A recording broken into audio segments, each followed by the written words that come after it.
Pinagpalit ang 12 taon ng aking pagpapakasakit sa isang kasinungalingang binuo ng sarili kong asawa. Akala ko ako ang reyna ng kanyang tahanan. Yun pala ay isa lamang akong baka na ginagatasan para buhayin ang pamilya ng kanyang kabit. Sabi ni Mama Imelda, balat lang daw ako ng kuryente pero hindi nila alam. Ang perlas na tinatangka nilang agawin ay may taglay na lason para sa mga mapagsamantala. Sino ang tunay na magtatagumpay kapag ang lahat ng dumi ay lumutang na sa dalampasigan? Siguraduhin mong hindi makikita ni Tala ang resibong iyan, Celia.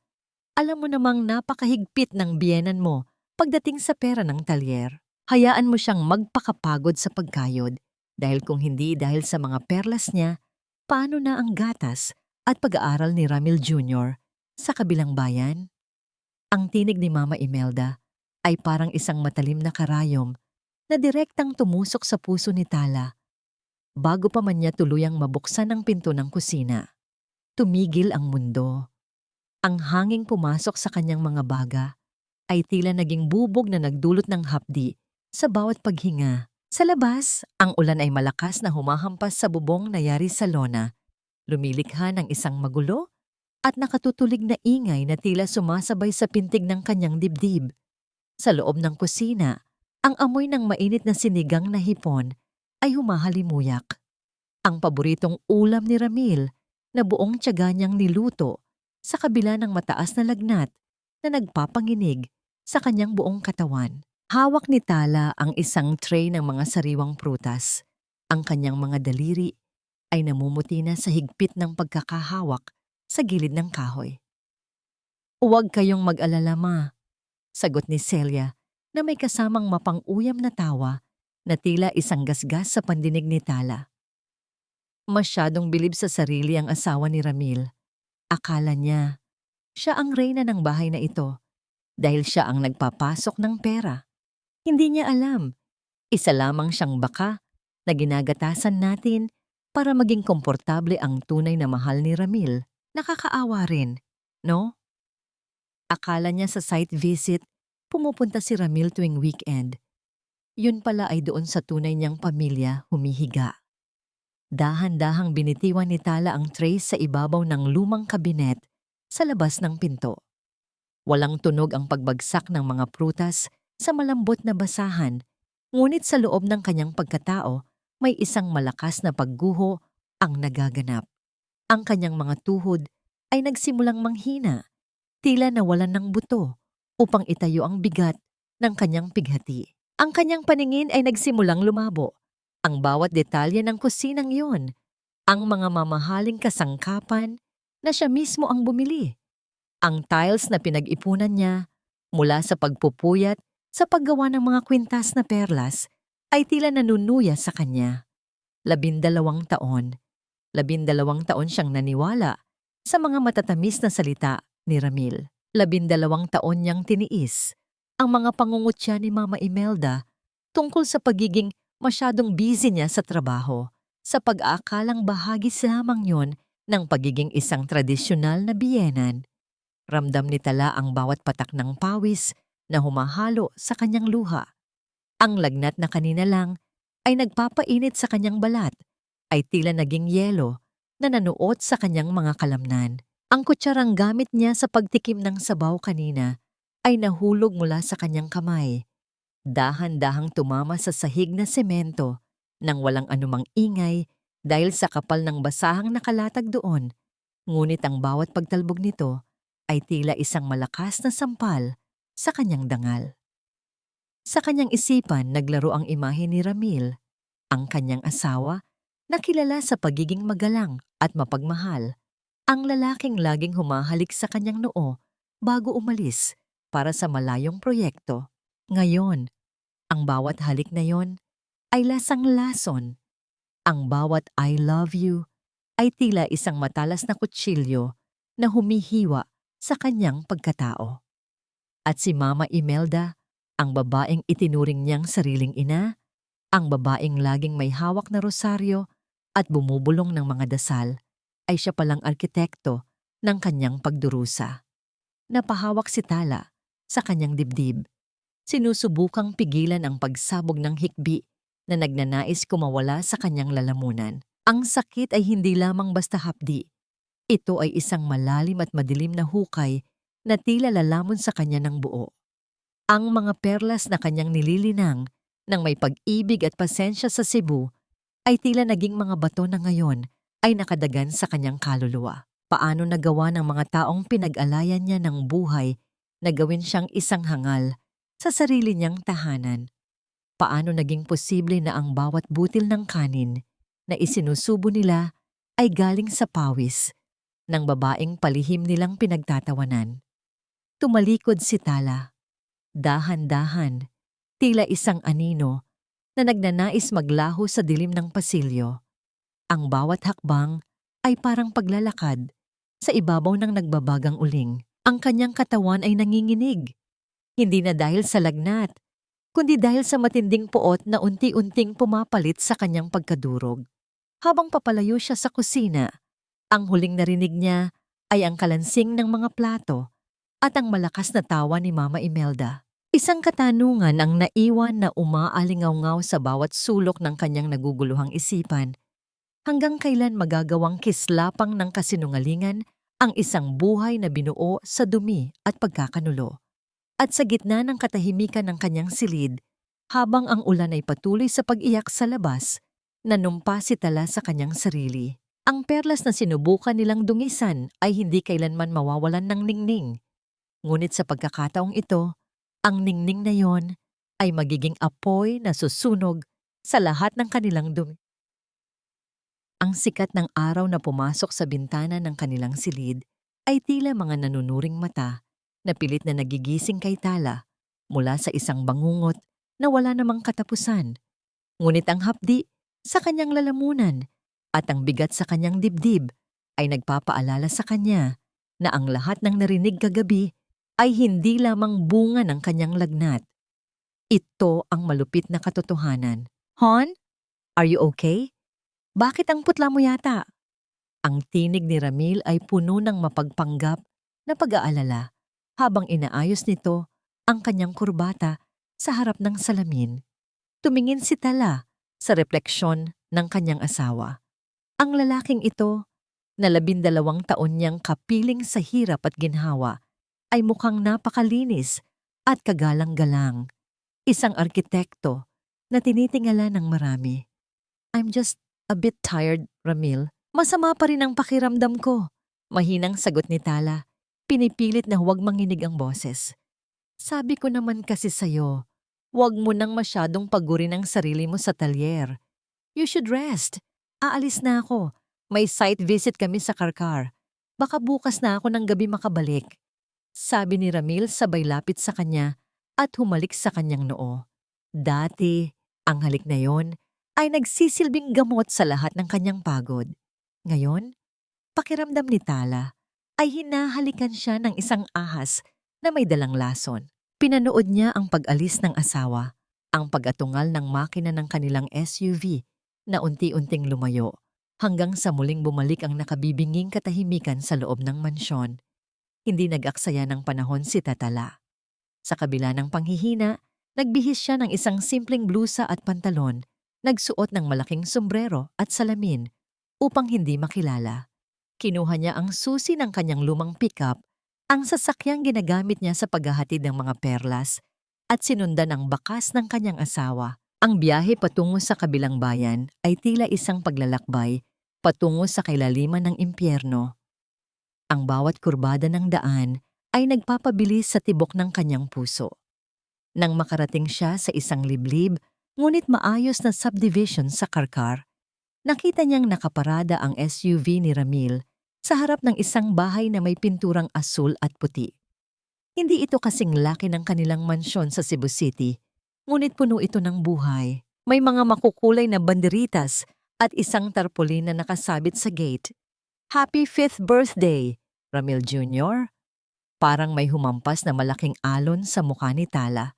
Ramil Jr., 5 taon. Ibig sabihin, 5 taon na siyang nabubuhay sa gitna ng isang malaking kasinungalingan. Dahan-dahang lumabas si Tala sa kanyang sasakyan at nagtago sa likod ng isang malaking puno ng mangga sa tapat ng bahay. Doon, nakita niya ang lahat. Lumabas si Ramil mula sa pinto. Karga-karga ang isang batang lalaki na carbon copy ng kanyang hitsura noong bata pa ito. Kasunod nila ang isang babae, si Diwa. Maganda ito, mas bata, at may aura ng pagiging inosente na alam ni Tala na isang maskara lamang. Ngunit ang mas nagpadurog sa kanya ay ang makita ang kanyang biyenan na si Mama Imelda at ang hipag na si Celia na lumabas din mula sa bahay, may dalang mga regalo at tumatawa ng malakas. Nilapitan ni Imelda si Diwa at niyakap ito ng mahigpit. Isang yakap na kailanman ay hindi nito ibinigay kay Tala. Ay naku Diwa, buti na lang at nagmana sa ama itong si Junior. Napakagwapo. Narinig niyang sabi ni Imelda. Napahawak si Tala sa puno. Ang kanyang mga kuko ay tila ibinabaon niya sa magaspang na balat nito. Ang kanyang wedding ring ay tila naging isang mainit na bakal na pumapaso sa kanyang daliri. Gusto niyang sumugod. Gusto niyang isigaw ang lahat ng kanyang galit. Ngunit tila may nakabara sa kanyang lalamunan. Biglang nanariwa sa kanyang alaala ang isang gabi. 3 taon na ang nakalilipas. Umuwing malungkot si Ramil at sinabing nanakaw daw ang hiyas ng karagatan. Isang napakabihirang kwintas na gawa sa ginintuang perlas na nilikha ni Tala para sa kanilang ika-10 anibersaryo. Sinabi ni Ramil na nawala ito sa kanyang sasakyan nang mabuksan ng mga magnanakaw. Umiyak pa si Tala noon dahil iyon ang kanyang pinakaimportanteng obra. Ngunit ngayon, nakita niya ang kwintas na iyon. Kumikinang ito sa leeg ni Diwa habang ito ay nakasandal sa balikat ni Ramil. Ang perlas na pinagpuyatan ni Tala, ang obra na simbolo sana ng kanilang pag-iibigan, ay suot ngayon ng babaeng sumisira sa kanyang pamilya. Alam niyo ma, sabi ni Diwa habang hinahawakan ng kwintas. Salamat po at pinilit niyo si Ramil na ibigay ito sa akin. Napakaganda po talaga nito. Nararapat lang yan sa'yo dahil ikaw ang nagbigay ng lalaking apo sa pamilyang ito. Sagot ni Imelda na may mapait na nangiti. Hayaan mo na si Tala. Hayaan mo siyang magpakapagod sa Cebu. Ang mahalaga, sa atin napupunta ang bunga ng kanyang pagpapagal. Para na rin tayong may sariling bangko na hindi nauubusan ng pera. Tumawa si Celia at sumingit. Correct ma. Buti na lang at ganoon siya kasunurin. Isang I love you lang ni Ramil, ibinibigay na agad ang tseke. Hindi niya alam. Ang paborito niyang asawa ay dito sa Karkar, nagpapakaama. Ang mga salitang iyon ay tila mga palasong may laso na tumama sa bawat bahagi ng pagkatao ni Tala. Ang kanyang pagmamahal ay naging katuwaan. Ang kanyang pagsisikap ay naging puhunan ng kanilang pagtataksil. Naramdaman ni Tala ang pag-init ng kanyang mga mata, ngunit sa pagkakataong ito, walang luhang lumabas. Ang kanyang mga mata ay naging matalas at malamig. Dahan-dahan niyang hinubad ang kanyang wedding ring at tiningnan ito nang may pandidiri bago ito muling isinuot, hindi bilang simbolo ng pag-ibig, kundi bilang paalala ng bawat sentimong kukunin niyang muli mula sa mga taong ito. Habang nagkakantahan sila ng happy birthday sa loob ng bakod, dahan-dahang bumalik si Tala sa kanyang sasakyan. Ang kanyang lagnat ay tuluyan ng naglaho, pinalitan ng isang malamig at kalkuladong plano. Habang pinapaandar niya ang makina, isang huling tingin ang ibinigay niya sa bahay na asul at puti. Ang bahay na yon ay binuo sa buhangin ng kanyang mga pagpapakasakit at sisiguraduhin niyang sa pagdating ng baha, walang matitira kahit isang bato. Ngunit sa kanyang pag-alis, napansin niya ang isang itim na sasakyan na nakaparada sa di kalayuan. Isang lalaki ang nakasandal doon, mataman siyang pinagmamasdan. Isang pamilyar na muka na matagal na niyang hindi nakikita. Hindi sapat ang alat ng hanging dagat na humahampas sa bintana ng kanyang sasakyan upang hugasan ng pait na namumuo sa lalamunan ni Tala Habang papalayo siya sa munting subdivision sa Karkar, ang bawat pag-ikot ng gulong ay tila pagpiga sa kanyang puso. Ngunit ang kislap ng itim na sasakyan sa kanyang rearview mirror ay hindi nawawala. Sinusundan siya nito. Huminto si Tala sa isang baybayin kung saan ang mga alon ay malungkot na humahalik sa mga bato. Pinatay niya ang makina at hinintay na lumapit ang estranghero. Ang lalaking bumaba mula sa itim na sasakyan ay may tindig na kagalang-galang, nakasuot ng barong na tila galing sa isang mahalagang pagpupulong. Ang kanyang mga mata na may bakas ng lungkot at talino ay direktang tumitig sa namumulang mga mata ni Tala. Tala, ang pagbanggit niya sa pangalan nito ay tila isang malalim na kwerdas ng gitara na matagal nang hindi napatugtog. Hindi mo kailangang dusaing mag-isa ang bigat ng nakita mo. Enrique? Halos pabulong na tanong ni Tala. Ang lalaking ito ay ang bunsong abogado ng kanyang yumaong ama. Ang taong huling nakita niya noong ilibing ang kanyang mga magulang. Anong ginagawa mo rito? Bakit mo ako sinusundan? Lumapit si Enrique, ngunit nanatili sa isang distansyang nagpapakita ng respeto. Hindi kita sinusundan dahil sa gusto ko lang. Sinusundan ko ang daloy ng pera ng iyong ama na tila unti-unting nilalamon ng isang butas na hindi mo nakikita. Tala, matagal na kitang gustong balaan tungkol sa mga utang na pinipirmahan ni Ramil gamit ang pangalan ng iyong talyer ng perlas.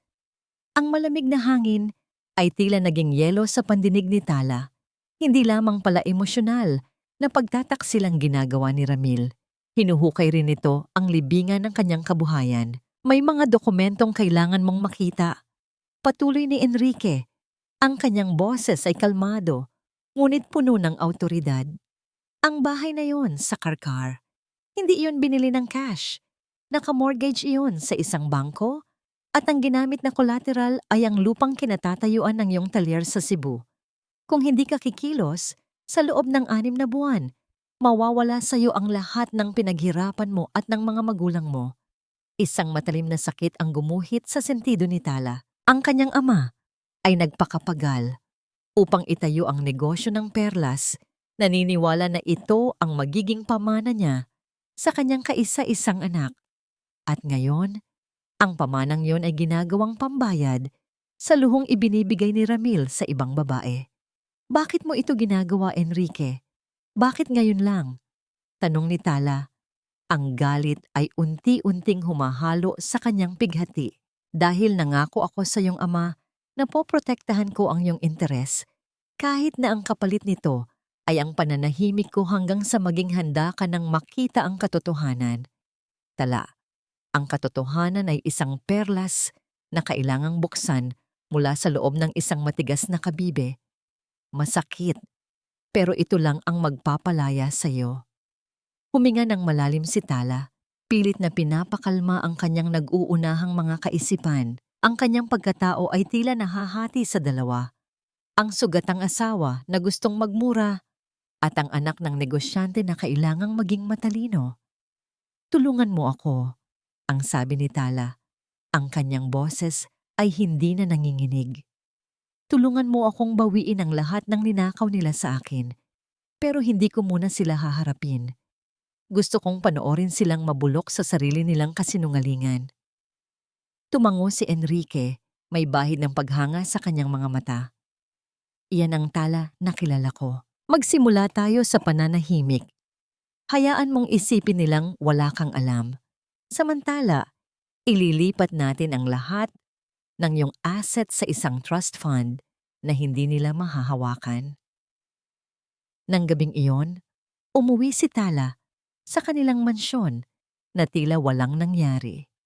Nakita niya si Mama Imelda na nasa sala, taimtim na nagdarasal ng rosaryo habang ang TV ay nakabukas. Ang mapagpanggap na kabanalan ng matanda ay nagpataas ng balahibo ni Tala. O Tala, gabi na ah? Saan ka nanggaling at bakit parang wala ka sa sarili? Tanong ni Imelda. Hindi man lang tinitingnan ang manugang mula sa kanyang mga butil ng rosaryo. Galing lang po ako sa talyer, ma. Maraming orders na kailangang tapusin. Sagot ni Tala. Ang bawat salita ay kalkulado.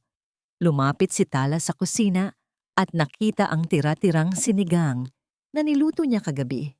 Kinuha niya ang mangkok at dahan-dahang itinapon ang laman nito sa lababo. Pinanood niya ang paggagos ng sabaw patungo sa imburnal. Tila ang pag-ibig niyang itinapon na rin niya sa basurahan. Biglang bumukas ang pinto at pumasok si Ramil. Masigla at tila galing sa isang matagumpay na laban. "Hon, I'm back! Namiss kita agad," sabi nito, sabay yakap sa kanya mula sa likuran. Ramdam ni Tala ang pandidiri sa bawat sentimetro ng kanyang balat na nadidikit sa asawa. Ang amoy ng pabango nito ay may halong amoy ng ibang bahay, ibang buhay. Ngunit nanatili siyang matigas. Hindi siya kumibo. Hindi siya gumanti ng yakap. "May problema ba, Tala?" tanong ni Ramil. Nagsisimula ng makaramdam ng kakaiba sa pananahimik ng asawa. Humarap si Tala. Isang pilit na ngiti ang iginuhit niya sa kanyang mga labi. Isang ngiti na hindi umabot sa kanyang malamig na mga mata. "Wala naman, Ramil. Pagod lang ako. Nga pala, may nakita akong lumang dokumento sa office ni Papa tungkol sa mga lupain natin. Gusto ko sanang i-update ang mga records natin sa bangko sa susunod na linggo." Saglit na napatigil si Ramil. Ang takot na kumislap sa kanyang mga mata ay hindi nakaligtas sa mapanuring paningin ni Tala.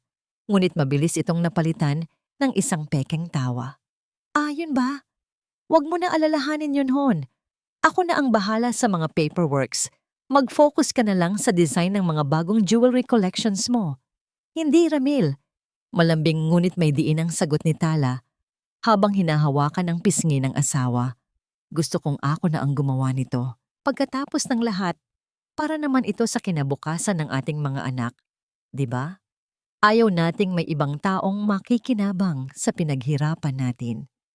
Ang titig ni Tala ay tila isang x-ray na bumubutas sa bawat kasinungalingan ni Ramil. Sa sandaling iyon, alam ni Tala na ang digmaan ay nagsimula na.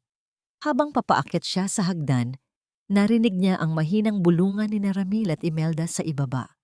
Hindi niya na kailangang marinig ang bawat salita upang malaman na sila ay natatataranta na. Ngunit ang tunay na kaba ay nasa puso ni Tala nang maalala niya ang sinabi ni Enrique bago sila maghiwalay. "Tala, may isa pang bagay. Si Diwa, hindi lang siya basta kabit. Siya ang babaeng muntik ng ikasal kay Ramil bago kayo magkilala. At may hawak siyang isang kasunduan na maaring sumira sa iyong legal na katayuan bilang asawa." "Isang pirasong papel lang ang hawak mo, Tala. Pero ang dugong dumadaloy sa mga ugat ni Ramil Jr. ang tunay na nagbibigkis sa pamilyang ito. Kahit anong gawin mong paglilinis sa pangalan mo, ikaw pa rin ang babaeng pumasok sa gitna ng 2 taong nakatakda para sa isa't isa."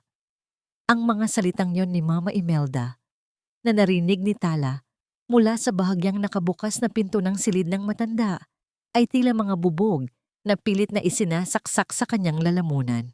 Nakatayo si Tala sa madilim na pasilyo, tanga ng isang bagong tahi na pantulog na ibibigay sana niya sa kanyang biyenan bilang tanda ng pag-aalaga.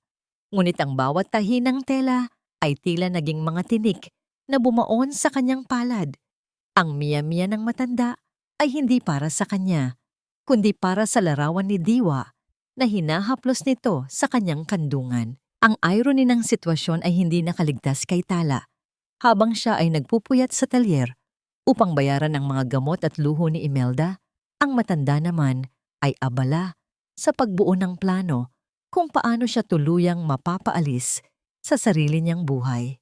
Dahan-dahang umatras si Tala, ang kanyang mga hakbang ay kasing tahimik ng isang pusang naghahanap ng mapagtataguan. Pumasok siya sa kanyang silid at isinara ang pinto ng walang anumang tunog. Doon, sa gitna ng karangyaan ng kanilang kwarto, naramdaman niya ang matinding panlalamig. Ang bawat mamahaling gamit ay tila mga saksi sa kanyang pagiging hangal. Kinuha ni Tala ang kanyang laptop at tinawagan si Enrique sa pamamagitan ng isang pribadong mensahe.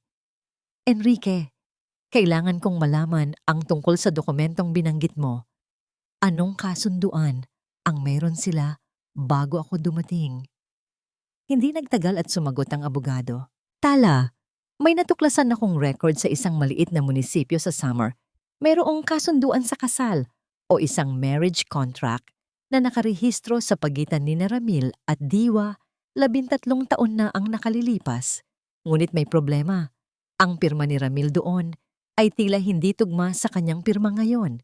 Maaring ito ay isang huwad na dokumento o maaari ring sadyang binago ni Ramil ang kanyang pirma noon upang magkaroon siya ng takasan.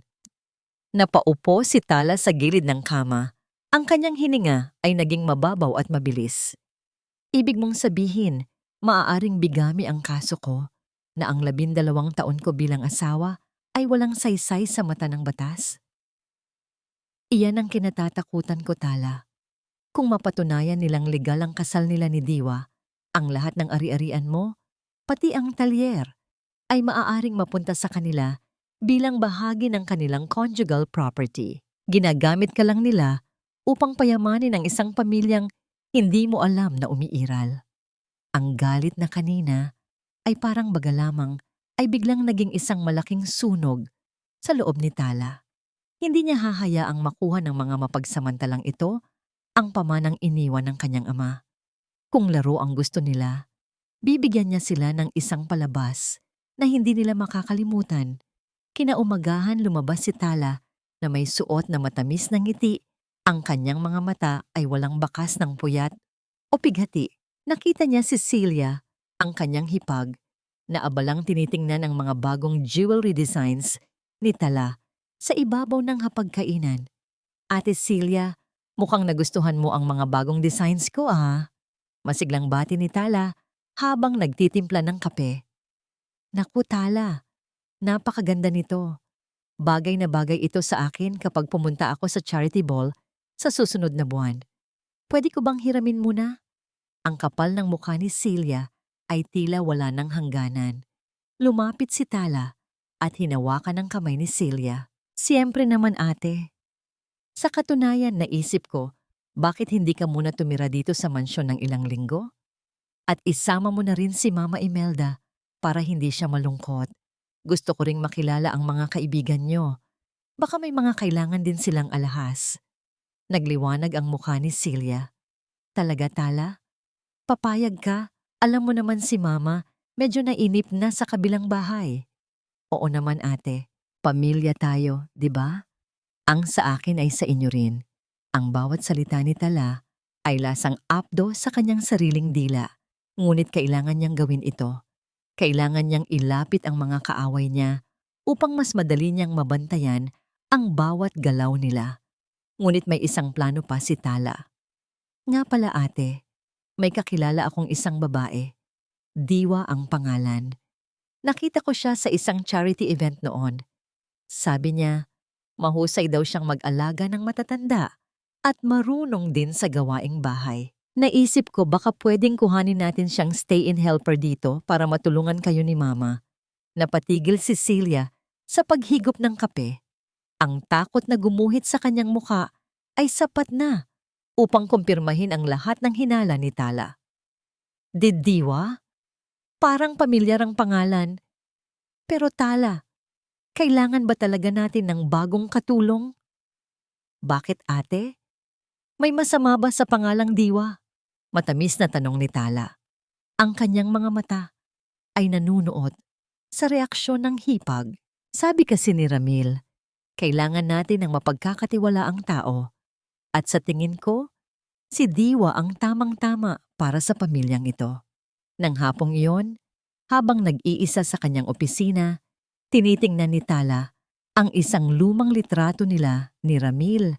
Noong kanilang kasal, kinuha niya ang isang matalas na gunting at dahan-dahang ginupit ang mukha ni Ramil mula sa larawan. Ang tunay na perlas ay hindi nabubuo sa loob lamang ng isang gabi.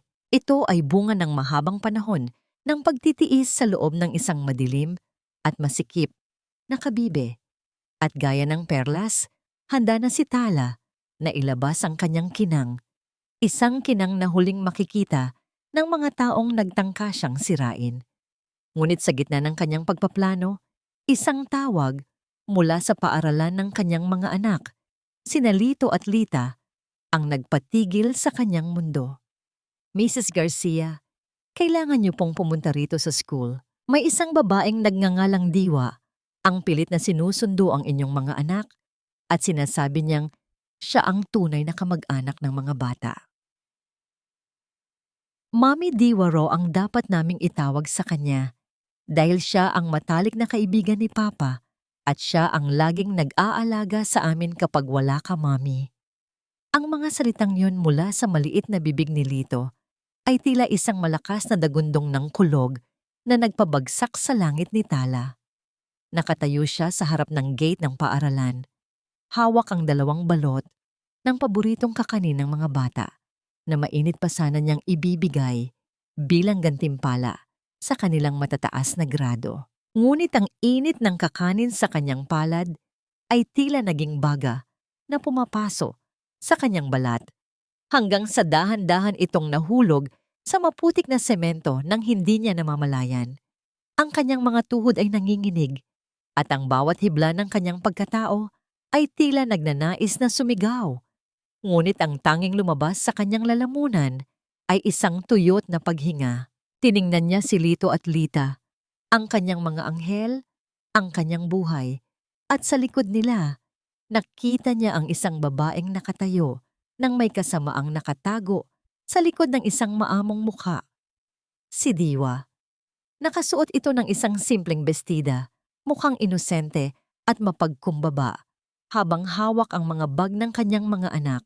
Ang irony ay tila isang mapait na lason, habang si Tala ay nagpapakapagod sa talyer upang bigyan ng marangyang buhay ang kanyang mga anak.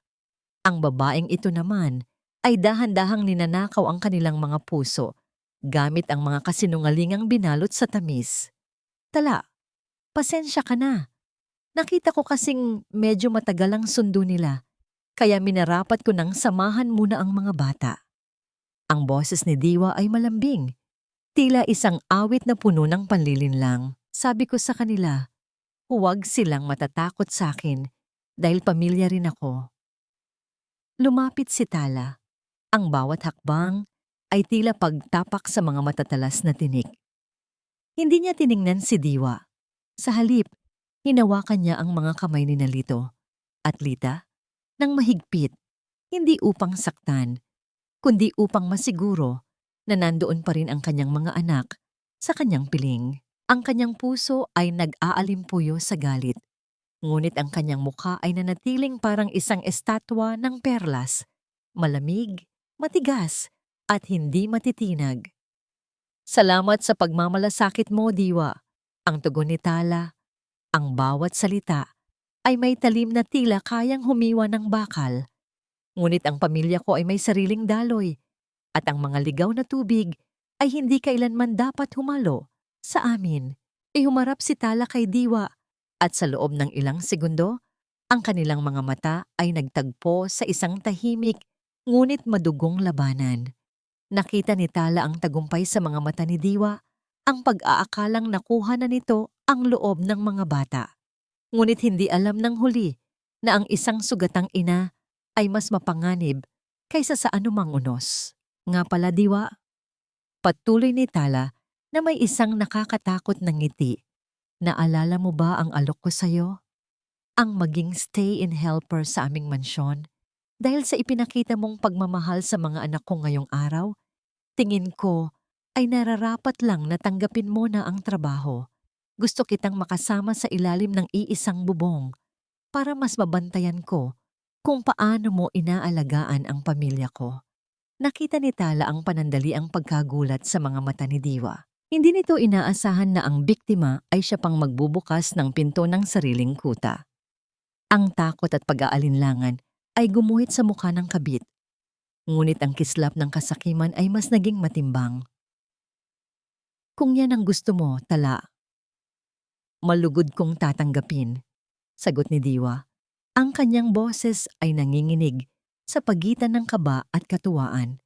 Nang makauwi sila sa mansyon, sinalubong sila ni Ramil na tila nakakita ng multo nang makitang kasama nila si Diwa. Ang kanyang mukha ay naging kasing putla ng pader at ang kanyang mga mata ay pabalik-balik kay Tala at sa kanyang lihim na pamilya. Hohon, anong ibig sabihin nito? Bakit nandito si Diwa? Nauutal na tanong ni Ramil habang ang kanyang mga kamay ay hindi mapakali sa bulsa.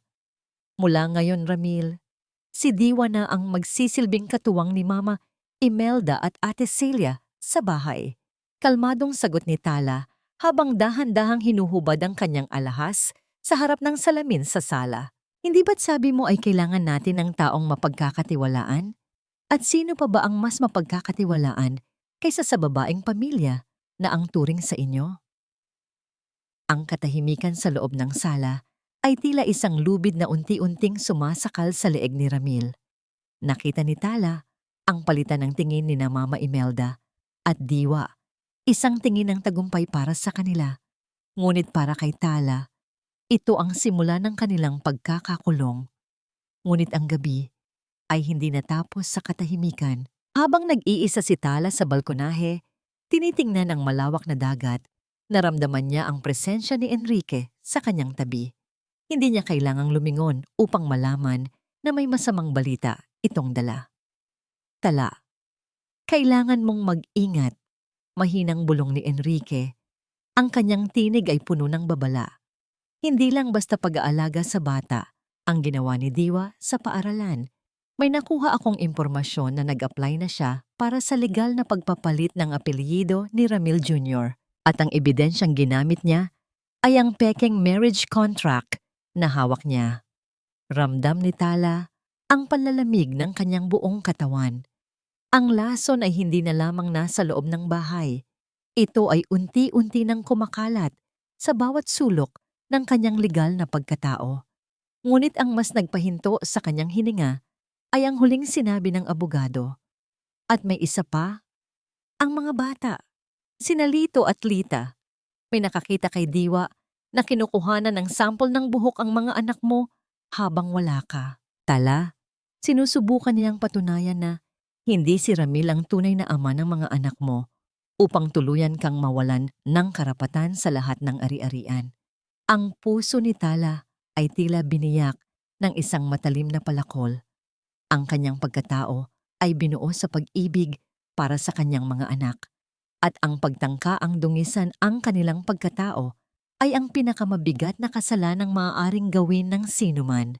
Sa gitna ng dilim, habang ang tunog ng mga alon ay tila isang malungkot na panaghoy, isang katanungan ang pilit na gumigising sa diwa ni Tala.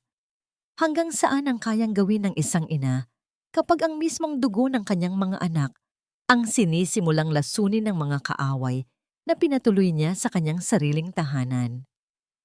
Hindi sila tunay na Garcia, Diwa. Tingnan mo ang mga mata ni Lito, malayo ang itsura sa aking anak na si Ramil. Alam nating lahat na ginamit lang ni Tala ang kanyang yaman para maitali si Ramil sa isang kasal na wala namang pag-ibig. Ngayong hawak na natin ang hibla ng kanilang buhok, ang katotohanan na ang tatapos sa pagrereyna ng babaeng yan.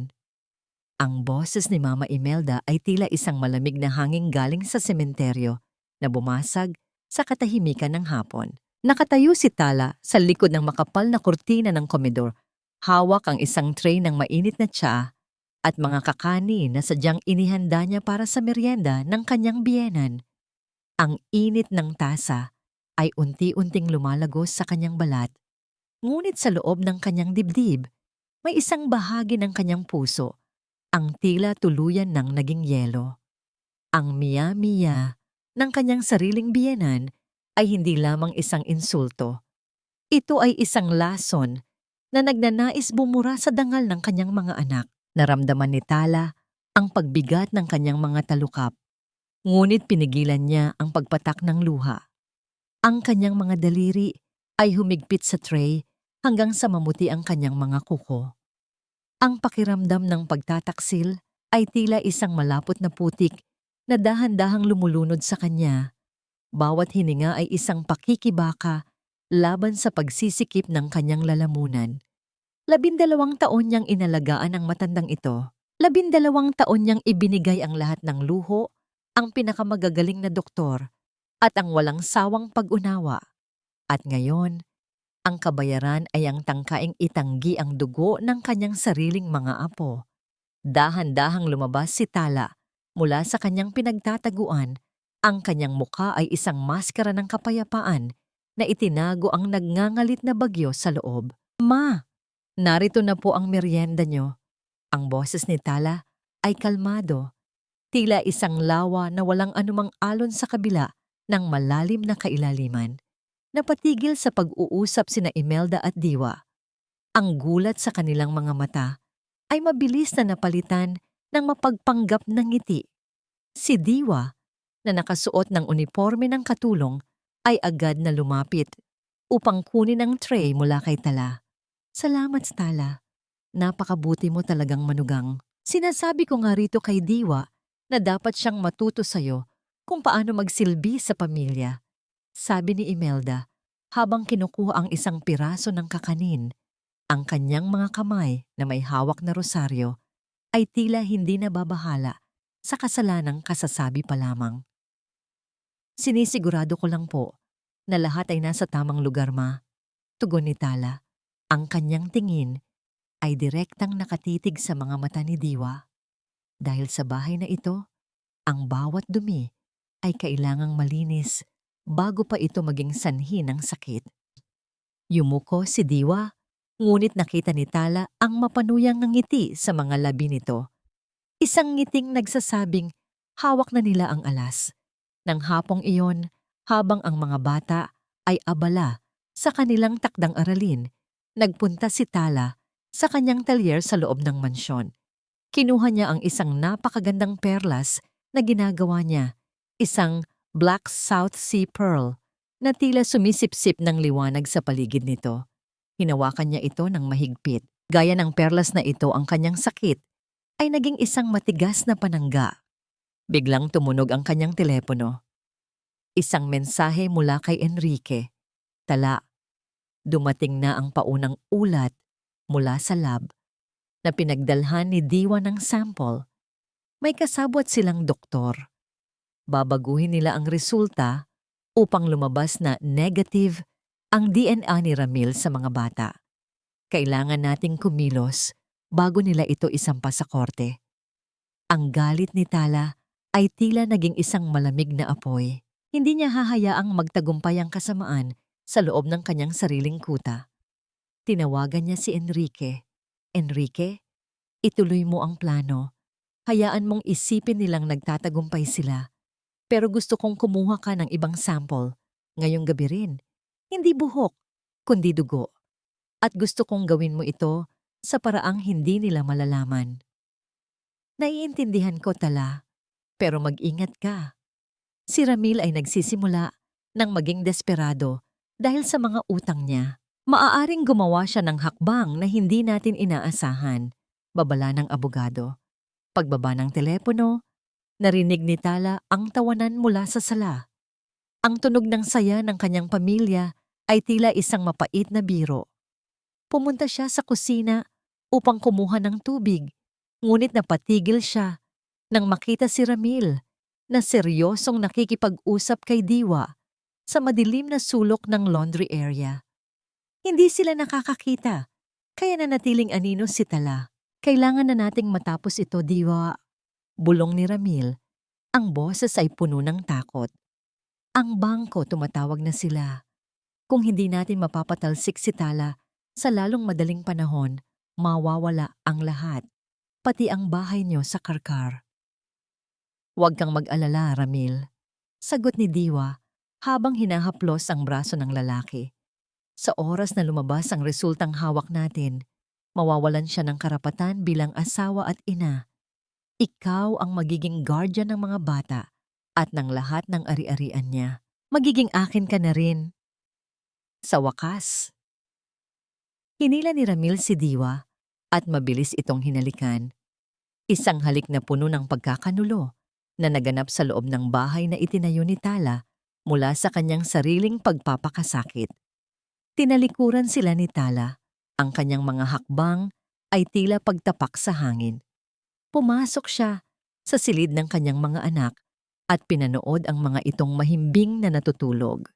Hinaplos niya ang buhok ni Lito at doon, sa gitna ng kadiliman, isang mainit na luha ang tuluyang pumatak. Hindi ito luha ng kahinaan, kundi luha ng isang inang handang maging halimaw upang protektahan ang kanyang mga anak.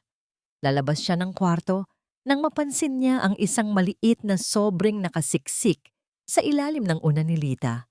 Nang buksan niya ito, ang kanyang hininga ay tila tumigil. Isang sulat mula sa bata. "Mami, nakita ko po si Daddy na may kasamang ibang babae sa kwarto ni Lola. Sabi nila, aalis na raw po tayo dito. Mami, ayaw ko pong iwan ka." Ang kanyang mga anak, alam na nila. Ang lason ay umabot na sa kanilang maliliit na puso. Lumingon si Tala sa salamin at nakita ang isang babaeng hindi na niya kilala. Ang dating maawain at mapagmahal na asawa ay wala na. Ang natira ay isang mandirigmang may pusong perlas, matigas, malamig, at handang dumurog sa sino mang humawak dito ng may maruming kamay. Hanggang kailan kayang tiisin ng isang ina ang makitang ang sarili niyang mga anak ay nagiging biktima ng isang laro na wala silang kinalaman? At ano ang gagawin ni Tala kapag nalaman niyang ang susunod na hakbang ni Ramil ay hindi lamang pagnanakaw ng yaman, kundi ang tuluyang pagpapadala sa kanya sa isang lugar na hindi na siya makakabalik? Wala ka ng silbi sa talyer, Tala. Ang mabuti pa, ilipat mo na ang pamamahala sa akin para hindi ka na napapagod at nagkakasakit. Isang pirma mo lang at magiging payapa na ang buhay mo rito sa mansyon. Ang boses ni Ramil ay tila isang malamig na hampas ng bakal sa gitna ng katahimikan ng kanilang silid. Nakatayo si Tala sa tapat ng larawan ng kanyang yumaong ama. Hawak ang isang telang sutla na ginagamit niya sa paglilinis ng frame. Ang bawat salitang binitawan ng kanyang asawa ay tila isang marahas na pagbura sa 12 taon ng kanyang paghihirap. Ang miya-miya ng sitwasyon ay hindi maitatago. Habang nililinis niya ang alaala ng taong nagpundar ng lahat ng meron sila, ang taong pinagkatiwalaan niya ay abala naman sa pagbuo ng paraan upang nakawin ito. Naramdaman ni Tala ang biglang pagbigat ng kanyang mga kamay. Ang telang hawak niya ay tila naging kasing bigat ng isang sako ng semento. Ang kanyang lalamunan ay nanuyo, at ang bawat tibok ng kanyang puso ay tila isang babala ng isang darating na pagsabog.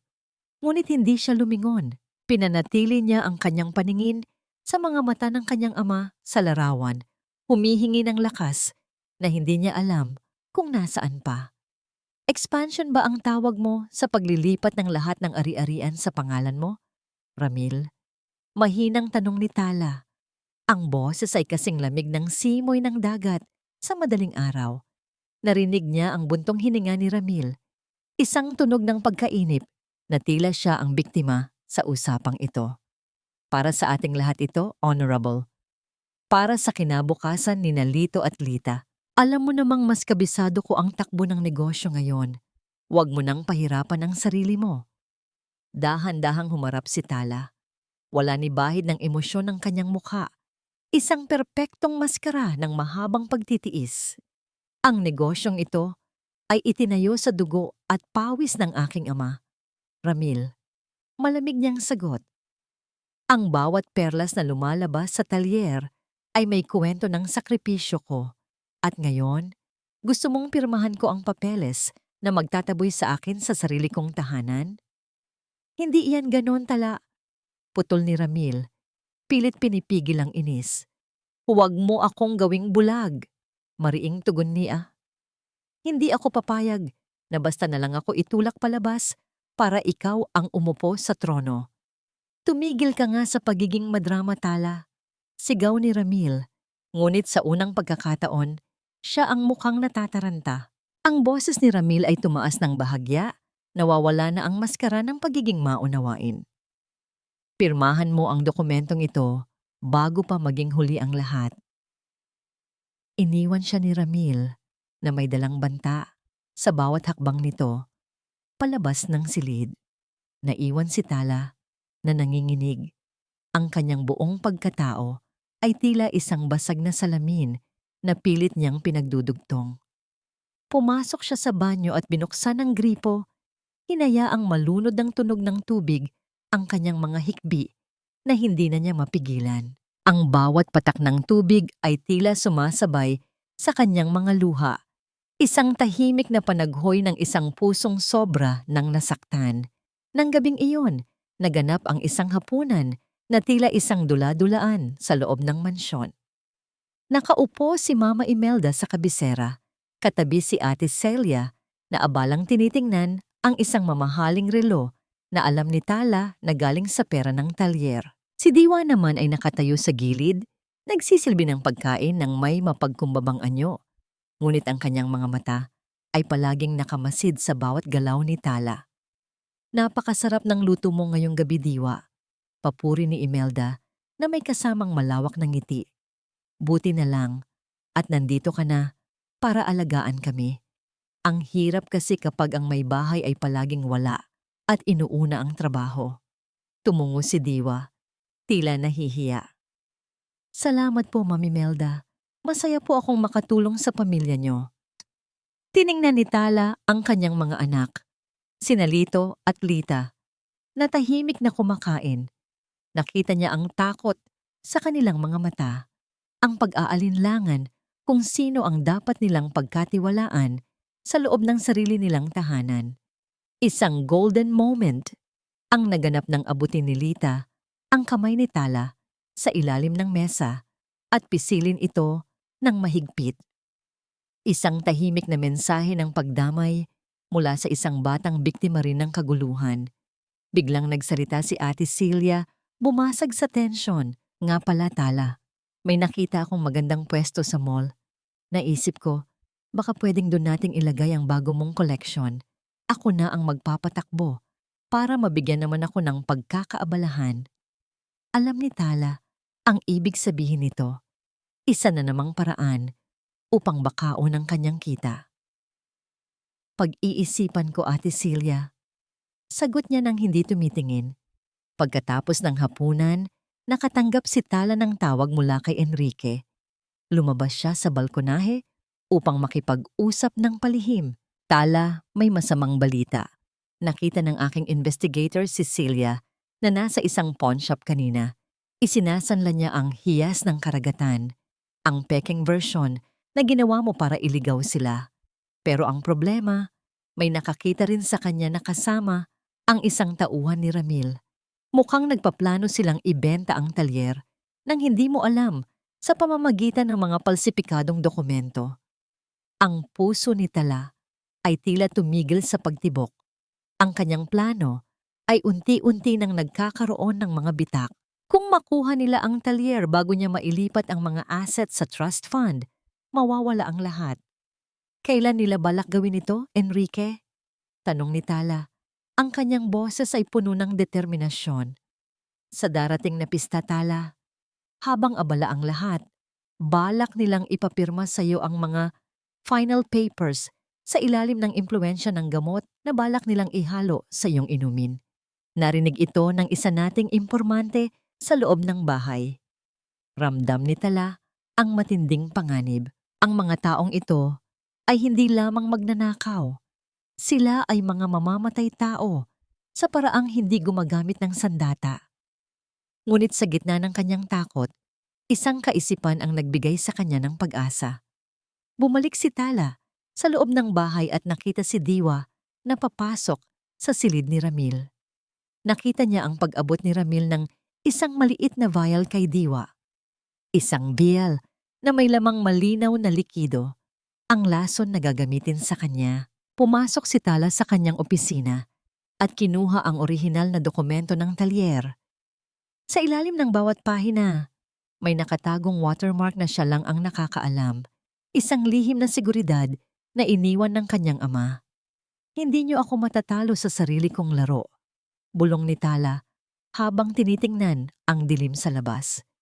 Ngunit ang cliffhanger ay dumating nang mapansin ni Tala na bukas ang kanyang vault, ang kanyang personal na diary kung saan nakasulat ang lahat ng kanyang natuklasan at ang pakikipag-ugnayan niya kay Enrique ay wala na sa loob. Lumingon siya at nakita si Mama Imelda na nakatayo sa pintuan. Hawak ang kanyang diary at may isang nangiting tila galing sa impyerno. Akala mo ba ay ikaw lang ang marunong maglaro, Tala? Alam na namin ang lahat. At bago pa sumapit ang pista, sisiguraduhin naming wala nang makikinig sa bawat salitang sasabihin mo. Akala mo ba ay mas matalino ka sa akin, Tala? Ang bawat titik na isinulat mo rito ay magsisilbing panggatong sa impyernong paglalagyan ko sa'yo. Isang tawag ko lang sa media at lalabas na ikaw ang asawang nangangalunya sa iyong abogado habang ang anak ko ay nagpapakahirap magtrabaho. Ang boses ni Mama Imelda ay tila isang malapot at madilim na likido na dahan-dahang bumabalot sa silid. Nakatayo si Tala sa gitna ng kanyang sariling opisina. Ang kanyang mga kamay ay nanlalamig habang nakatingin sa kanyang talaarawan na hawak ng matanda. Ang bawat sikreto, ang bawat plano ng kanyang pakikipag-ugnayan kay Enrique ay nakalantad na ngayon sa mga matang walang kasing pait.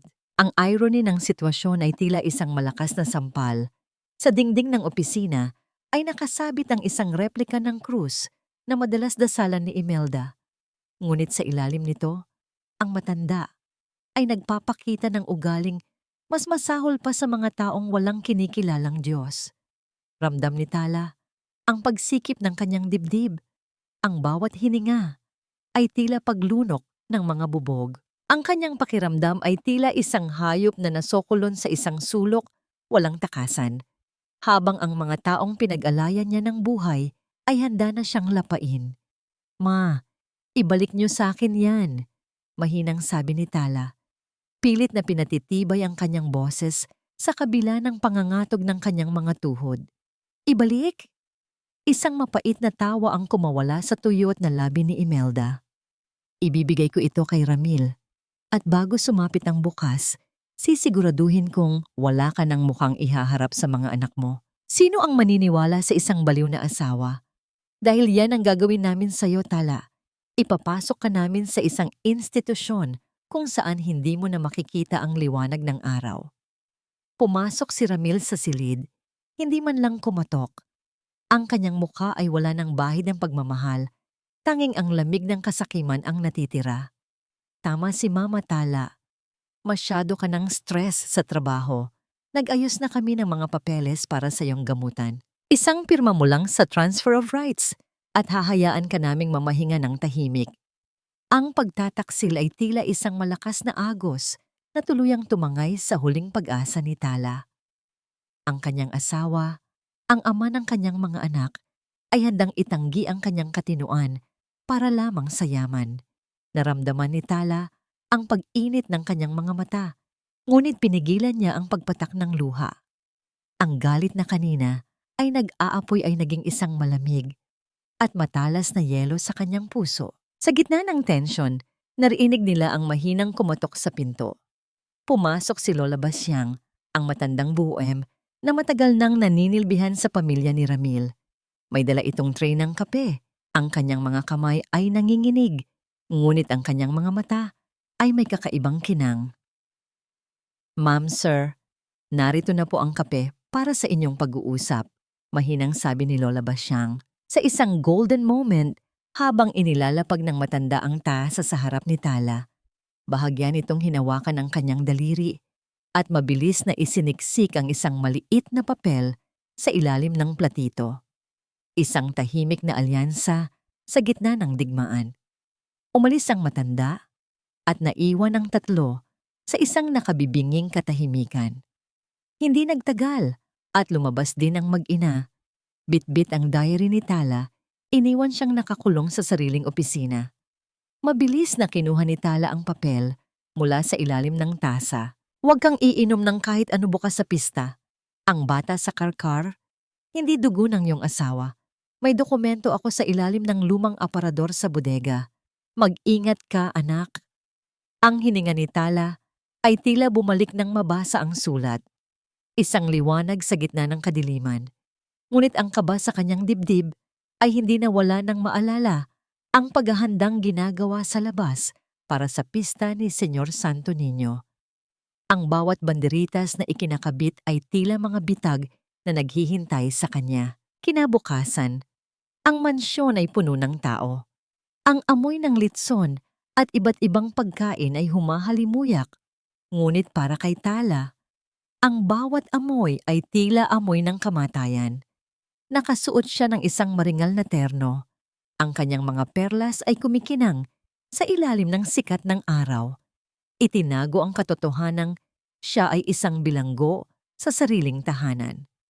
Tala, uminom ka muna nito para naman gumaan ang pakiramdam mo at makasabay ka sa saya. Sabi ni Diwa na nakasuot din ng magarang damit. Tila siya na ang bagong may bahay. Inabutan niya si Tala ng isang baso ng paborito nitong fruit punch. Nakita ni Tala ang palitan ng tingin ni Ramil at Imelda sa di kalayuan. Ang vial na nakita niya kagabi ay sigurado siyang nandoon na sa loob ng basong yon. Ang kanyang puso ay tumibok ng mabilis. Tila isang tambol na nagbababala ng panganib. Salamat, Diwa. Ang boses ni Tala ay kalmado. Isang maskara ng katapangan. Pero gusto kong mag-alay muna tayo ng dasal bago ako uminom. Hindi ba, Mama Imelda? Para sa kaligtasan ng ating pamilya. Napilitang lumapit ang matanda. Sa harap ng mga bisita, kinuha ni Tala ang baso at tinaas ito. Para sa katotohanan na palaging lumulutang at para sa mga lihim na hindi mananatiling tago. Dinala ni Tala ang baso sa kanyang mga labi. Ang lahat ay tila tumigil. Ang mga mata ni Diwa ay nanlalaki sa pananabik. Ang kamay ni Ramil ay humigpit sa baso ng kanyang sariling inumin. Ngunit bago pa madikit ang likido sa kanyang labi, isang malakas na tunog ng pagkabasag ng isang mamahaling florera sa loob ng bahay ang narinig ng lahat. Sa kaguluhan, mabilis na ibinuhos ni Tala ang laman ng kanyang baso sa isang paso ng halaman at nagpanggap na nahilo. Tala, anong nangyari? Tanong ni Ramil. Agad na lumapit, ngunit may bakas ng kaba. Medyo, nahilo lang ako, Ramil. Baka nga kailangan ko na ng gamot na sinasabi niyo. Bulong ni Tala. Pinatitibay ang kanyang pagpapanggap. Habang inaalalayan siya pabalik sa silid, nakita ni Tala ang anino ni Enrique sa labas ng gate, kasama ang ilang mga lalaking nakauniforme. Ang kanyang puso ay lumundag sa pag-asa. Ngunit ang cliffhanger ay dumating nang marinig niya ang bulong ni Mama Imelda sa kanyang tainga habang sila ay paakyat ng hagdan. Akala mo ba nakatakas ka na, Tala? Ang mga anak mo, sina Lito at Lita, wala na sila sa kanilang kwarto. Isinama sila ni Celia sa isang road trip na hindi mo alam kung saan ang hantungan hanggat hindi mo napipirmahan ang lahat. Ang mundo ni Tala ay tila tuluyang gumuho. Ang kanyang mga anak ay wala na sa kanyang paningin at ang tanging alas na hawak niya ay ang katotohanang siya ay gising pa sa gitna ng kanilang lason. Isang pirma mo lang, Tala, at matatapos na ang lahat ng paghihirap na ito. Pero kung magmamatigas ka pa, baka ang susunod na makita mo ay ang mga gamit na lang ng mga anak mo na palutang-lutang sa dalampasigan. Ang boses ni Ramil ay tila isang malamig na talim na humihiwa sa bawat hibla ng pagkatao ni Tala. Nakatayo sila sa madilim na pasilyo ng ikalawang palapag ng mansyon, malayo sa ingay at katuwaan ng pista sa ibaba. Ang irony ng sitwasyon ay tila isang mapait na lason. Sa labas ay naririnig ang malakas na tambol ng sinulog, ang hiyawan ng pitsenyor, at ang masayang awitan ng mga deboto. Ngunit sa loob ng kanyang sariling tahanan, ang bawat hininga ni Tala ay tila isang hakbang patungo sa kanyang sariling libingan.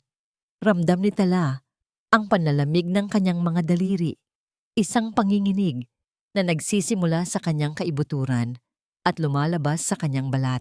Ang kanyang puso ay tila isang ibon na pilit kumakawala sa isang masikip na hawla. Bawat tibok ay puno ng takot para sa kanyang mga anak.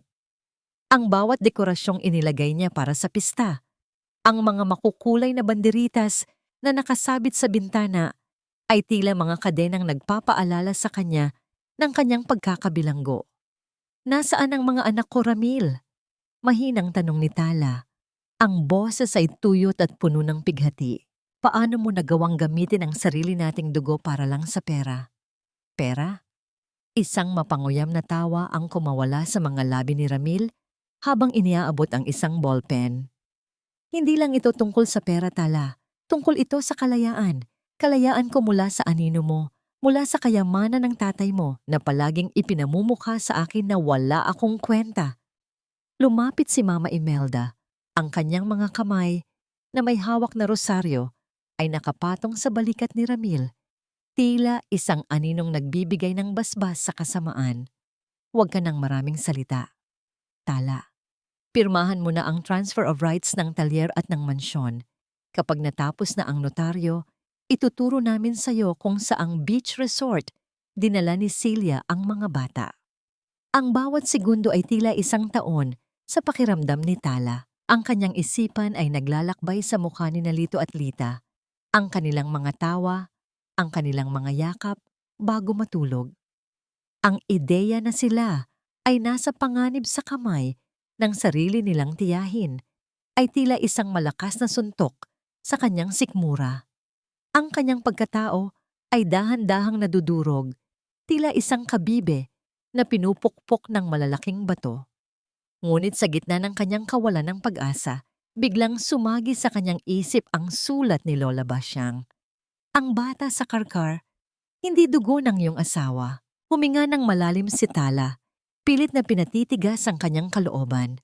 Isang golden moment ang naganap nang itaas niya ang kanyang ulo at tumitig ng diretso sa mga mata ni Ramil, hindi bilang isang biktima, kundi bilang isang inang handang pumatay para sa kanyang mga anak. Sige, pipirma ako. Ang batingaw ng kanyang tinig ay malamig at puno ng determinasyon. Pero gusto kong makausap ang mga anak ko. Ngayon din, ipakita niyo sa akin na ligtas sila. O kahit patayin niyo ako rito, hindi niyo makukuha ang kahit isang sentimo. Nagkatinginan sina Ramil at Imelda. Dahil sa desperasyon, inilabas ni Ramil ang kanyang telepono at tinawagan si Celia sa pamamagitan ng video call. Nang bumukas ang screen, nakita ni Tala ang kanyang mga anak na nakaupo sa loob ng isang maliit at madilim na silid, umiiyak at nakagapos ang mga kamay. Si Celia ay nakatayo sa likuran nila, may hawak na gunting na malapit sa buhok ni Lita. Mami! Mami! Tulong po! Ang sigaw ni Lita ay tila isang kutsilyong bumaon sa puso ni Tala. Hayop ka, Celia! Sigaw ni Tala. Ang kanyang galit ay hindi na mapigilan. Pirma muna bago ang kaligtasan nila, Tala. Ang boses ni Celia sa telepono ay puno ng panunuya. Kinuha ni Tala ang panulat, ngunit bago idampi ang dulo nito sa papel, isang malakas na katok ang narinig sa pinto ng mansyon. Hindi ito katok ng isang bisita. Ito ay ang marahas na paghampas ng mga awtoridad. Ramil Garcia. Buksan ang pinto. May warrant kami para sa paghahanap at pag-aresto. Ang boses ni Enrique ay umalingaw-ngaw mula sa ibaba, puno ng awtoridad at galit. Nagpanig ang mukha ni Ramil. Paano? Paano nila nalaman? Akala mo ba ay ikaw lang ang may alam sa bawat sulok ng bahay na ito? Bulong ni Tala. Ang kanyang mukha ay may bakas ng tagumpay sa gitna ng kanyang mga luha. Sinabi sa akin ni Lola Basyang ang lahat. Ang bawat transaksyon mo, ang bawat kasinungalingan nyo tungkol kay Ramil Jr. Alam na ng lahat. Anong ibig mong sabihin? Tanong ni Imelda. Ang kanyang boses ay nanginginig na sa takot. Ang batang paborito mo, ma, sabi ni Tala habang dahan-dahang tumatayo. Hindi apo ng pamilyang Garcia.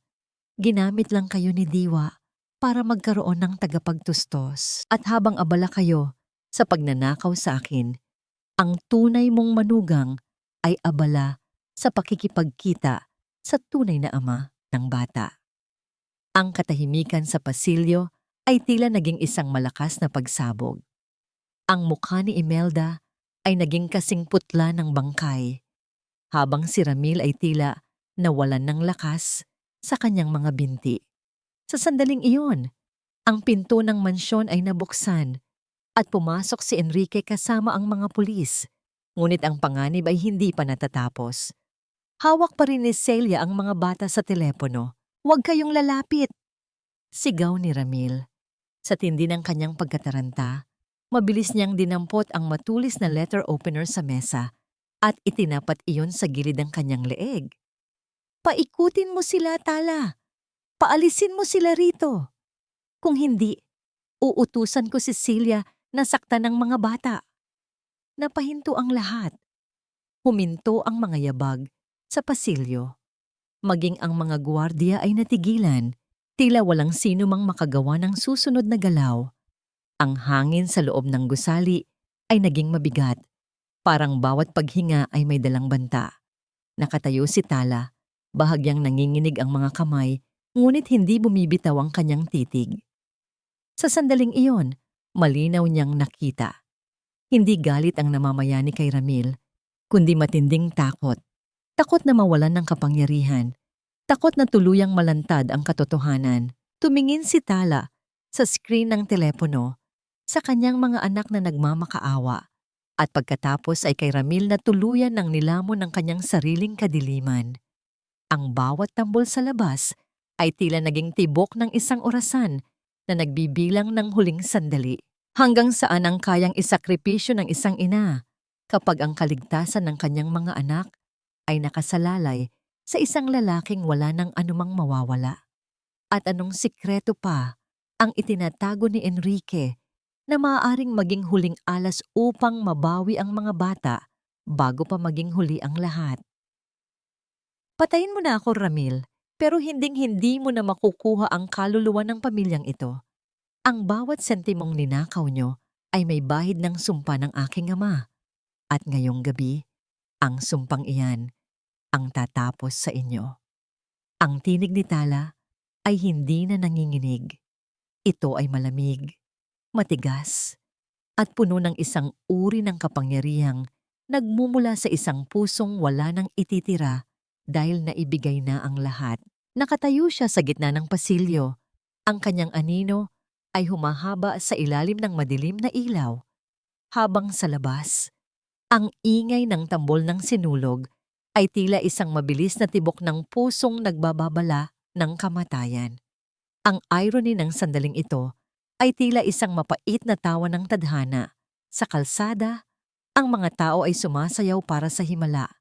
Ngunit sa loob ng mansyong ito, ang tanging himalang hinihiling ni Tala ay ang kaligtasan ng kanyang mga anak mula sa kamay ng sarili nilang ama. Ramdam ni Tala ang bawat butil ng pawis na dumadaloy sa kanyang likuran, tila mga uod na gumagapang sa kanyang balat. Ang kanyang paningin ay nakatutok sa matalas na letter opener na hawak ni Ramil, ngunit ang kanyang isipan ay lumilipad sa madilim na kwarto kung nasaan ang kanyang mga anak. Ang bawat hiyaw ng pit senyor mula sa labas, ang mga tunog ay tila mga kuko na kumakamot sa kanyang isipan, paulit-ulit na nagpapaalala na ang mundo ay patuloy na umiikot habang ang kanyang buhay ay nakasabit sa isang manipis na hibla ng kawalang katiyakan. "Huwag kang lalapit, Enrique!" Sigaw ni Ramil, pumipiyok ang tinig sa matinding tensyon. "Isang hakbang pa at uutusan ko si Celia na saktan ng mga bata." Nanlilisik ang kanyang mga mata. Hindi na yun simpleng galit, kundi desperasyon ng isang taong tuluyan ng nilamon ng sariling kasakiman at takot na mawalan ng kapangyarihan. "Ramil, bitawan mo yan." Ang boses ni Enrique ay kalmado, ngunit may talim ng awtoridad. "Hindi mo na kailangang dagdagan ng kasalanan mo. Hawak na ng mga pulis si Celia. Kanina pa nila natunto ng beach resort sa Liloan. Ligtas na ang mga bata." Ang katahimikan na sumunod sa mga salitang yon ay tila isang malakas na pagsabog. Ang letter opener sa kamay ni Ramil ay dahan-dahang bumaba at ang kanyang muka ay nawalan ng kulay. Tila isang telang binuhusan ng asido. Ang kanyang mga balikat ay bumagsak at sa isang sandali, nakita ni Tala ang tunay na anyo ng lalaking minahal niya. Isang maliit, mahina, at duwag na nilalang na nagtangkang magpanggap na higante. Liligtas? Ang nauutal na tanong ni Mama Imelda, na kanina pa nakasandal sa pader. Ang kanyang mga kamay, na may hawak na rosaryo, ay nanginginig ng husto, at ang mga butil ng kahoy ay isa-isang nalaglag sa sahig. Lumilikha ng maliliit na tunog ng pagkabigo sa gitna ng katahimikan. Oo, Imelda, at hindi lang iyon. Patuloy ni Enrique habang naglalakad palapit. Ang kanyang bawat hakbang ay tila paghatol ng hustisya. Ang doktor na binayaran niyo para palsipikahin ang DNA test ay nasa kustodya na rin ng mga pulis. Umamin na siya sa lahat, pati ang mga iligal na transaksyon ni Ramil sa talyer. Lahat ay dokumentado na. Sa sandaling iyon, bumukas ang pinto ng mansyon at pumasok si Diwa. Ngunit hindi ang Diwa na mapagmalaki ang nakita ni Tala. Ang kanyang buhok ay gulo-gulo, ang kanyang damit ay may mga mantsa ng luha, at hawak niya ang isang pirasong papel na tila ito na ang kanyang huling hininga. Ramil, niloko mo ako. Ang tili ni Diwa ay puno ng puot at pighati. Sabi mo ay ikaw ang nagmamay-ari ng lahat. Sabi mo ay magiging reyna ako ng bahay na ito.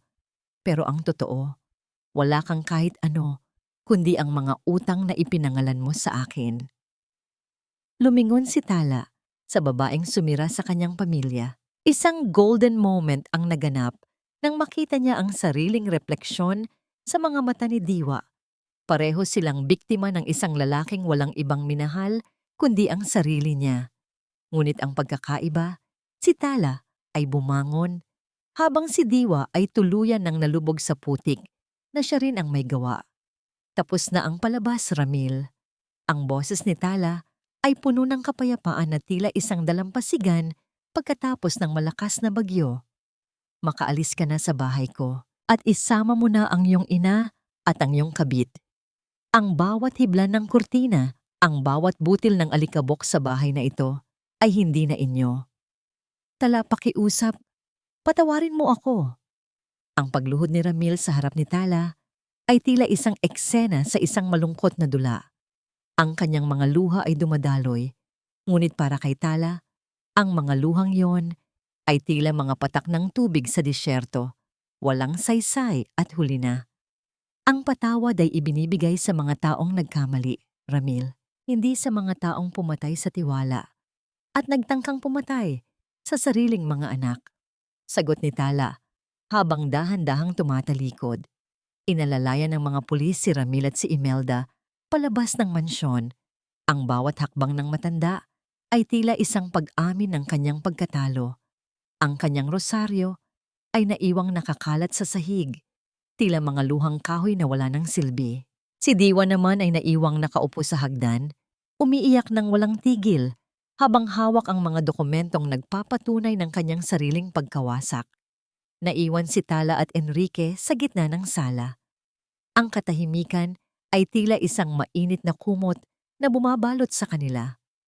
Lumapit si Enrique at hinawakan ng kamay ni Tala, isang hawak na puno ng respeto at lihim na pangako. Tapos na, Tala. Ligtas na ang lahat, mahinang sabi ni Enrique.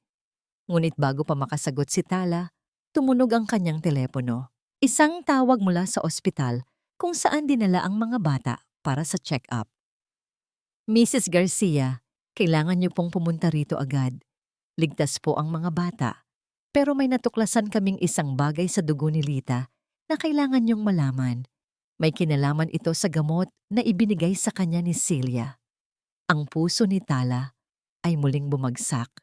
Ang tagumpay na kanina lang ay tila napakatamis, ay biglang naging lasang abo. Isang katanungan ang pilit na bumubutas sa kanyang isipan. Hanggang saan ang pinsalang nagawa ng kanyang mga kaaway? At sapat ba ang lahat ng yaman sa mundo upang pagalingin ang sugat na hindi nakikita? Mamatay ba ang anak ko Dahil lamang sa isang vial ng inyong kasakiman. Ang boses ni Tala ay tila isang mahina, ngunit matalim na kalansing ng nabasag na kristal sa gitna ng malamig at payapang hallway ng ospital. Nakatayo siya sa harap ng puting pinto ng intensive care unit. Ang kanyang mga kamay ay nakadikit sa salamin. Pilit na inaabot ang kanyang anak na si Lita na natutulog sa gitna ng mga kumikislap na makina.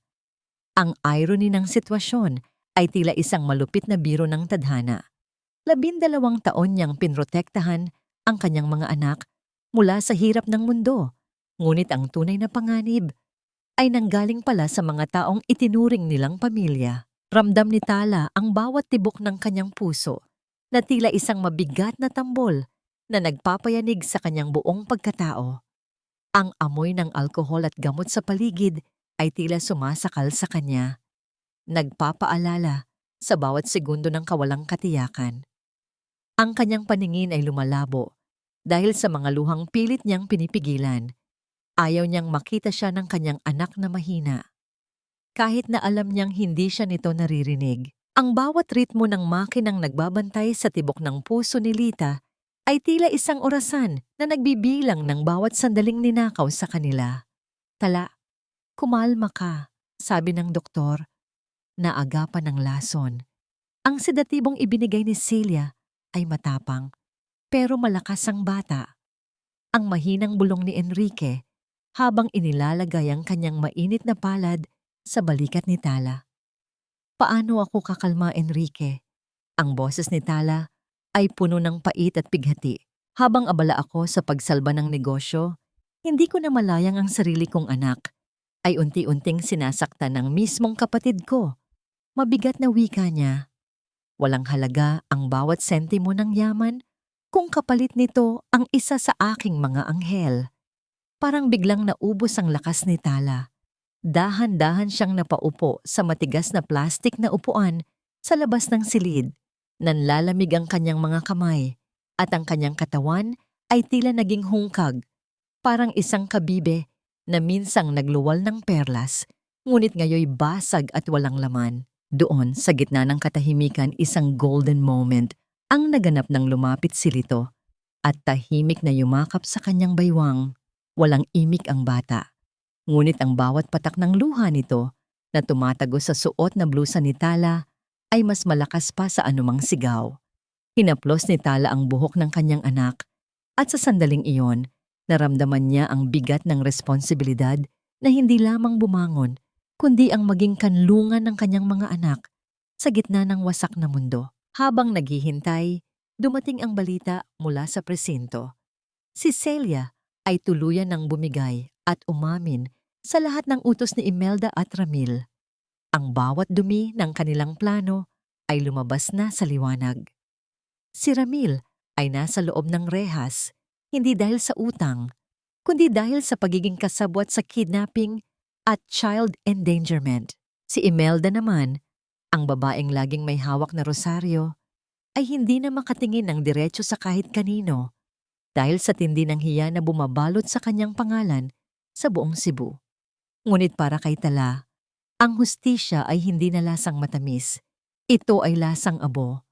Ang pagkapanalo niya sa korte at sa negosyo ay tila isang hungkag na tropeyo, habang ang kanyang anak ay nakikipaglaban para sa kanyang buhay. Mrs. Garcia, gising na po si Lita. Ang malumanay na boses ng nurse ay tila isang himig mula sa langit. Mabilis na pumasok si Tala sa loob ng silid. Nakita niyang dahan-dahang iminumulat ni Lita ang kanyang mga mata.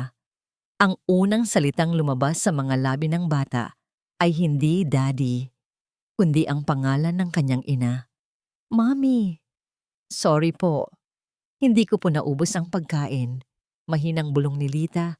Ang kanyang boses ay tila isang hininga ng hangin. Napaiyak si Tala. Isang iyak na puno ng pasasalamat at pagpapalaya. Huwag kang mag-sorry, anak. Nandito na si Mami. Hindi ka na muling masasaktan ng kahit sino.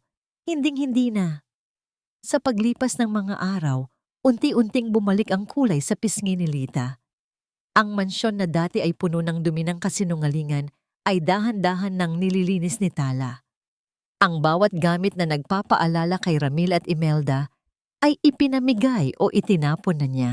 Ang talyer ng perlas ay muling nagbukas, ngunit sa pagkakataong ito, hindi na ito para sa karangyaan ng iba, kundi para sa kinabukasan ng mga kababaihang tulad niya na biktima rin ng pagtataksil. Nakatayo si Tala sa balkonahe ng ospital bago sila tuluyang makauwi. Tiningnan niya ang paglubog ng araw sa dagat ng Cebu. Ang bawat sinag ng araw na tumatama sa tubig ay tila libu-libong perlas na kumikinang ng malaya. Sa kanyang tabi, nananatiling anino ng proteksyon si Enrique. "Anong balak mo ngayon, Tala?" tanong ng abogado. "Aalis kami, Enrique." Ang sagot ni Tala ay may kasamang matatag na ngiti. "Iiwan namin ang mansyong ito. Pupunta kami sa bundok, sa lupain ni Papa sa Bukidnon. Gusto kong doon lumaki ang mga anak ko, sa lugar kung saan ang hangin ay malinis at ang bawat pangako ay kasing tibay ng lupa. Sasama ako." Ang simpleng sagot ni Enrique na may kasamang malalim na titig, ngunit sa gitna ng katahimikan ng gabi, bago ang kanilang pag-alis, nakatanggap si Tala ng isang sulat mula sa kulungan. Isang sulat mula kay Ramil, nagsusumamo ng huling pagkakataon na makita ang mga bata. Tiningnan ni Tala ang sulat at pagkatapos ay ang kanyang mga anak na mahimbing na natutulog sa loob ng sasakyang nakahanda na sa pag-alis. Isang katanungan ang pilit na umaalingaw-ngaw sa kanyang diwa. Maaari bang magkaroon ng tunay na pagpapatawad sa isang taong hindi lamang nagnakaw ng yaman, kundi nagtangkang magnakaw ng buhay ng sariling anak? At sa kanyang pagtalikod, sa lungsod na puno ng sakit, handa na ba siyang buksan ang kanyang puso para sa isang bagong pag-ibig na walang hinihinging kapalit? "Tala, huwag mo kaming iwan dito sa dilim. Ako ang ama ng iyong mga anak. Hindi mo ba naaalala ang lahat ng mga panunumpa natin sa harap ng altar?" Ang tinig ni Ramil na nanggagaling sa likod ng makapal na salamin ng silid dalaw sa bilangguan ay tila isang desperadong gasgas ng kuko sa tuyot na lupa. Nakaupo si Tala sa kabila ng salamin. Ang kanyang likod ay tuwid at ang kanyang mga mata ay kasing linaw ng dagat pagkatapos ng isang malakas na bagyo. Ang irony ng sandaling ito ay tila isang huling hininga ng kahapon. Ang lalaking dati ay nagmamay-ari ng kanyang mundo at nagpapatakbo ng kanyang bawat ngiti, ngayon ay isa na lamang aninong nakakulong sa rehas na gawa ng sarili nitong kasakiman. Ramdam ni Tala ang bawat pintig ng katahimikan sa loob ng malamig na silid. Ang amoy ng lumang bakal at semento ay tila isang malayo at malabong alaala kumpara sa bango ng mga pino at sariwang lupa ng Bukidnon na naghihintay sa kanya. Ang kanyang paningin ay nakatutok sa mga kamay ni Ramil na nakadikit sa salamin, mga kamay na dati niyang hinahawakan ng may buong tiwala. Ngunit ngayon ay tila mga maruming bakas na lamang ng isang nakaraang nais na niyang ibaon sa limot. Ang bawat salita ng pagmamakaawa ni Ramil ay tila mga bula sa hangin, nawawalan ng saysay bago pa man makarating sa kanyang pandinig. Ang altar na sinasabi mo, Ramil, ay matagal mo nang dinungisan nang payagan mong saktan ng iyong pamilya ang ating mga anak. Ang boses ni Tala ay kalmado, may lalim ng isang karagatang hindi na matitinag ng anumang unos. Naparito ako hindi para makinig sa iyong mga dahilan, kundi para sabihin sa iyo na ito na ang huling pagkakataon na makikita mo ang aking mukha. Tala, pakiusap. Si Mama, hindi na niya kinakaya rito. May sakit siya, Tala. Maawa ka naman sa amin. Ang sigaw ni Ramil ay naging isang mahinang hikbi. Ang kanyang mukha ay nabahira ng tunay na takot. Takot sa pag-iisa at sa katotohanang wala na siyang kontrol sa buhay ni Tala. Ang awa ay para sa mga taong marunong magsisi, Ramil. Ang sa inyo ay tinatawag na bunga ng inyong mga itinanim. Tugon ni Tala habang dahan-dahang tumatayo. Sa isang golden moment, Kinuha ni Tala mula sa kanyang bag ang huling piraso ng kanyang nakaraan, ang susi ng kanilang mansyon sa Cebu. Inilapag niya ito sa ibabaw ng mesa sa harap ng salamin. Ibinigay ko na ang mansyon sa isang foundation para sa mga batang biktima ng pang-aabuso. Wala na kayong babalikan, Ramil. Ang talyer, ang lupain ng aking ama, at ang puso ko, lahat ay malaya na sa inyo. Tumalikod si Tala nang walang anumang pag-aalinlangan. Ang bawat hakbang niya palabas ng gusali ng bilangguan ay tila pagtatapon ng mabibigat na kadena na 12 taon niyang dinala. Paglabas niya sa gate, sinalubong siya ng mainit na sikat ng araw at ang nakangiting mukha ni Enrique na naghihintay sa tabi ng sasakyan. "Handa ka na ba, Tala?" Tanong ni Enrique. Ang kanyang mga mata ay puno ng paghanga at isang uri ng pagmamahal na hindi humihingi ng kapalit. "Handang-handa na, Enrique," sagot ni Tala habang tinitingnan ng kanyang 2 anak, sina Lito at Lita, na masayang kumakaway sa loob ng sasakyan. Ang biyahe patungo sa Bukidnon ay tila isang mahabang panaginip na unti-unting nagkakatotoo. Habang umaakyat ang kanilang sasakyan sa mga kurbada ng kabundukan, ang bawat hininga ng malamig na hangin ay tila naglilinis sa bawat sugat ng kanyang kaluluwa. Ang mga lunti ang bukirin at ang malawak na langit ay tila isang malaking yakap mula sa kalikasan. Nagpapaalala sa kanya na ang buhay ay hindi nagtatapos sa pagtataksil, kundi nagsisimula sa pagpili sa sarili. Nakarating sila sa maliit na bahay na gawa sa kahoy at bato na ipinatayo ni Enrique para sa kanila. Doon, sa gitna ng katahimikan ng bukid, naramdaman ni Tala ang isang uri ng kaligayahan na hindi nabibili ng anumang alahas. Kinuha niya ang isang simpleng perlas na nakatago sa kanyang bulsa, ang unang perlas na ginawa niya pagkatapos ng trahedya. Hindi ito ang pinakamahalaga, hindi ito ang pinakamalaki, ngunit ito ang pinakamakinang dahil ito ay simbolo ng kanyang muling pagsilang. "Mommy, look! Ang daming bulaklak!" sigaw ni Lita habang tumatakbo sa damuhan. Ang tawa ng bata ay tila isang awit ng tagumpay na umalingaw-ngaw sa buong kapatagan. Lumapit si Enrique kay Tala at dahan-dahang hinawakan ang kanyang kamay. Walang mga salitang kailangan. Ang sapat na init ng kanilang mga palad ay sapat na upang sabihing nahanap na nila ang kanilang tahanan. Ngunit sa likod ng katahimikan at kapayapaang ito, isang malalim na katanungan ang naiwan sa puso ni Tala habang pinapanood ang paglubog ng araw sa likod ng mga bundok. Ang perlas ba ay tunay na nagniningning dahil sa ganda nito o dahil sa kakayahan nitong gawing hiyas ang bawat hapdi at sugat ng nakaraan? At sa bagong simula na ito, sapat na ba ang katahimikan ng bundok upang tuluyang malunod ang mga bulong ng dagat na minsang nagdala sa kanya ng matinding pighati? Isang huling tingin ang ibinigay ni Tala sa abot tanaw. Ang kanyang nakaraan ay tila isang barkong lumubog na sa kailaliman at siya, ang perlas na nakatakas, ay handa ng sumalubong sa bukang liwayway ng isang bagong pag-asa.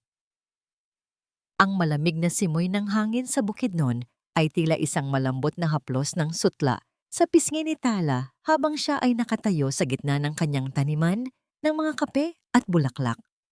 Lumipas na ang 3 taon mula nang iwan niya ang maalat na hangin ng Cebu at ang mapapait na alaala ng kanyang nakaraan. Sa bawat paghinga niya ngayon, hindi na ang laso ng pagtataksil ang kanyang nalalanghap, kundi ang bango ng basang lupa at ang kalayaan ng isang pusong muling nabuo. Ang irony ng kanyang bagong buhay ay tila isang magandang tula. Dati, ang kanyang mundo ay umiikot sa pagpapakinis ng mga perlas mula sa ilalim ng dagat upang itago ang dumi ng kanyang tahanan. Ngayon, ang kanyang mga kamay ay puno ng dumi ng lupa, ngunit ang kanyang kaluluwa ay kasing linis ng kristal. Ang bawat tanim na kanyang pinalalaki ay tila isang simbolo ng kanyang sariling pag-usbong mula sa mga abo ng kanyang dating pagkatao. Ramdam ni Tala ang kapayapaan sa bawat sulok ng kanyang munting paraiso. Ang katahimikan ay hindi na nakabibingi. Ito ay naging isang himig ng kapanatagan. Sa malayo, naririnig niya ang tawanan ni Lito at Lita habang tinutulungan ni Enrique na magpalipad ng saranggola. Ang mga bata ay malulusog, masaya, at higit sa lahat, malaya sa takot na minsang gumapos sa kanilang maliliit na puso. Tala, malalim na naman ang iniisip mo. Ang malambing na boses ni Enrique ay tila isang kwerdas ng gitara na nagpabalik sa kanya sa kasalukuyan. Lumapit ang lalaki at tumayo sa kanyang tabi. Ang kanyang presensya ay tila isang matibay na pader na handang sumangga sa anumang unos. Naisip ko lang, Enrique, kung nasaan na kaya sila? Mahinang sagot ni Tala. Ang kanyang boses ay wala ng bakas ng galit, tanging ang malayo at malabong pag-alala. Nabalitaan nila kamakailan na si Mama. Imelda ay pumanaw na sa loob ng isang charity ward, mag-isa at puno ng pagsisisi. Si Ramila naman ay nananatili sa likod ng rehas, isang lalaking tuluyan nang kinalimutan ng mundong dati niyang niloko. Si Diwa, narinig nilang namumuhay ito sa matinding kahirapan sa probinsya. Iniwan din yun ng lalaking tunay niyang minahal. Ang karma ay hindi naging maingay. Ito ay dumating ng tahimik at tiyak, tila isang anino na hindi matatakasan. Napatawad mo na ba sila, Tala? Tanong ni Enrique habang tinititigan ang paglubog ng araw. Huminga ng malalim si Tala. Ang pagpapatawad, Enrique, ay hindi nangangahulugang ibabalik ko sila sa buhay ko. Napatawad ko na sila dahil ayaw ko nang bitbitin ang bigat ng kanilang mga kasalanan. Pinatawad ko sila para sa sarili kong kapayapaan. Ang galit ay parang isang maruming putik sa loob ng kabibe. Kung hindi mo ito ilalabas o babalutin ng pag-unawa, hinding-hindi ka magiging perlas. Isang golden moment ang naganap ng hawakan ni Enrique ang mukha ni Tala at dahan-dahang idikit ang kanyang noo sa noo ng babae. Sa gitna ng ginintuang liwanag ng dapit hapon, naramdaman ni Tala ang huling piraso ng kanyang paghilom. Hindi na niya kailangan ng mga mamahaling alahas upang kuminang. Ang tunay na hiyas ay ang pag-ibig na narito ngayon. Isang pag-ibig na tapat, payapa, at mapagkalinga. Ang aral na iniwan ng kanyang kwento ay tila isang bulong sa hangin para sa lahat ng mga kababaihang nakikinig. Ang tunay na halaga ng isang babae ay hindi nasusukat sa ningning ng kanyang suot, kundi sa tibay ng kanyang paninindigan sa gitna ng pagsubok. Ang bawat pait ay pwedeng maging hiyas at ang bawat dulo ay simula lamang ng isang mas magandang bukas. Halika na, Tala. Naghihintay na ang mga bata para sa hapunan. Yaya ni Enrique habang dahan-dahang hinahawakan ang kanyang kamay. Naglakad sila pabalik sa kanilang tahanan.